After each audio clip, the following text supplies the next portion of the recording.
Bismillahirrahmanirrahim. Assalamualaikum warahmatullahi wabarakatuh. Perkenalkan, nama saya Ferdian Ananda Lubis. NIM saya adalah 4.22.143. Di sini saya akan menjawab UAS Bahasa Arab Ekonomi, yaitu dosen pengampunya Bapak Denny Maulana MPD. Nah, di sini saya akan menjawab soal UAS semester 3 Bahasa Arab Ekonomi. Yang pertama yaitu adalah, jadi maaf teman-teman, jadi saya tidak bisa menampilkan soalnya di layar karena saya masih baru belajar. Di sini saya akan menjawabnya dulu. Saya akan menyebutkan soalnya dan saya akan menjawabnya. Begitu kira-kira. Yang pertama ya, ini ada soal yang pertama yaitu dikatakan di dalam soal yang pertama yaitu pilih dan jadikan konstruksi populer sebagai salah satu dari sebuah topik berikut setidaknya garis. Nah, di sini saya akan memilih satu di antara dari tiga yang lain. Yang pertama yaitu berurusan dengan hal-hal yang baik tanpa hal-hal yang haram. Yang kedua, pengendalian perkembangan bagi pengusaha. Yang ketiga yaitu komitmen terhadap prioritas Islam. Di sini saya akan memilih komitmen terhadap prioritas Islam. Di sini saya akan menerjemahkan dari bahasa Arab ke bahasa Indonesia.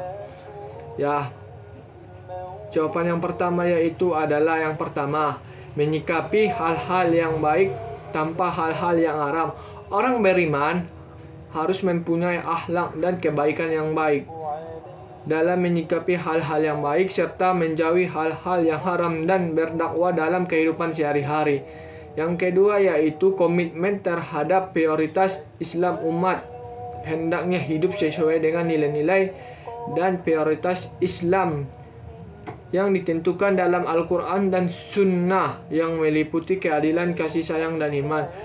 Yang ketiga yaitu mendorong kesadaran akan nilai-nilai Islam. Masyarakat harus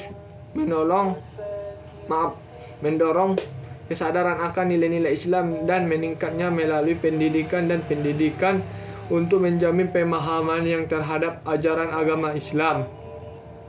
Yang keempat yaitu mencapai keseimbangan kehidupan duniawi dan umat beragama. Harus berusaha untuk mencapai keseimbangan antara kebutuhan hidup duniawi dan kepatuhan terhadap ajaran agama dengan fokus pada kepuasan dan ketakwaan.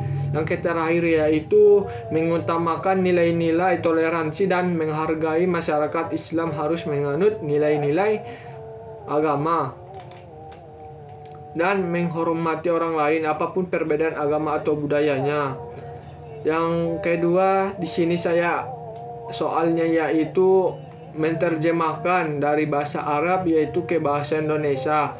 Nah, di sini saya akan menjawab pertanyaan nomor 2. Nomor 2 yaitu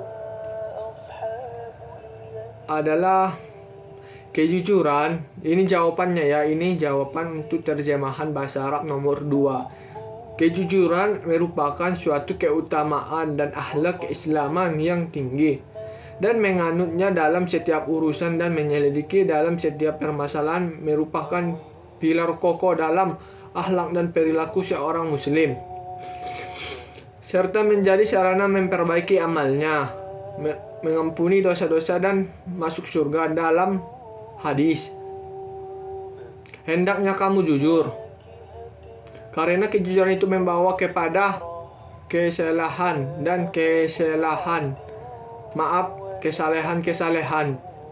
Itu membawa ke surga dan laki-laki terus berkata jujur. Dia mengupayakan kejujuran hingga dicatat di sisi Allah Subhanahu wa taala sebagai sahabat. Makna kejujuran salah satu adalah seorang pengusaha berpegang teguh pada kejernihan dan keterbukaan dalam jual beli agar terciptanya ketentraman dalam jiwa, agar Allah meridhoi amalannya dengan meninggikannya derajatnya di surga setingkat nabi. Orang-orang yang jujur dan orang-orang dan syahid atas wewenang Abu Sweid. Atas wewenang Nabi, beliau bersabda, pedagang yang jujur dan amanah itu bersama para nabi, orang-orang jujur dan para syuhada, dan atas wewenang Hakim bin Hizam. Atas wewenang Nabi bahwa beliau bersabda, kedua jual beli itu diperoleh selama keduanya tidak berpisah, atau beliau bersabda hingga keduanya berpisah. Jika jujur dan jelas, maka keduanya akan sah, diberkati dalam perjualan mereka, dan jika mereka berdusta dan menyembunyikan berkah penjualan mereka terhapuskan. Begitulah kira-kira.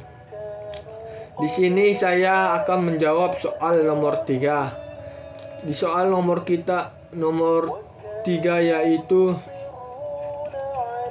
dikatakan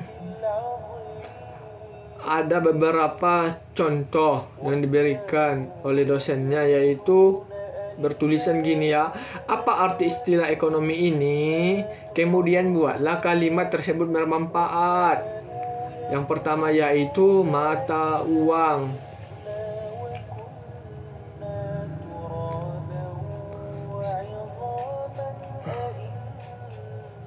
Ya, sini saya akan menjawab mata uang. Mata uang ialah sebuah sistem moneter yang digunakan dalam suatu negara untuk melakukan transaksi ekonomi yang biasanya terdiri dari kertas uang dan koin dengan nilai tertentu. Yang kedua soalnya yaitu adalah tentang inflasi. Inflasi kenaikan umum dan berkelanjutan dengan harga barang dan jasa di pasar yang mengakibatkan penurunan daya beli uang secara umum. Yang ketiga yaitu ekspor. Proses menjual barang atau jasa dari suatu negara kepada negara lain dengan tujuan memperoleh pendapatan dan meningkatkan perekonomian. Yang keempat yaitu adalah penghasilan. Jumlah uang atau nilai ekonomi yang diperoleh seseorang atau sebuah entitas dalam suatu periode waktu tertentu, biasanya dihitung belum pajak atau biaya lainnya. Yang terakhir yaitu adalah pengusaha. Pengusaha ialah individu atau entitas yang mengorganisir, mengelola, dan mengambil resiko dalam sebuah usaha atau bisnis dengan harapan mendapatkan keuntungan. Ya, begitulah kira-kira jawaban yang dapat saya simpulkan dari ketiga soal bahasa Arab tersebut. Jika ada kata-kata yang tidak mengenakan dalam pengucapan saya mohon maaf. Wa taufiq wal hidayah. Assalamualaikum warahmatullahi wabarakatuh.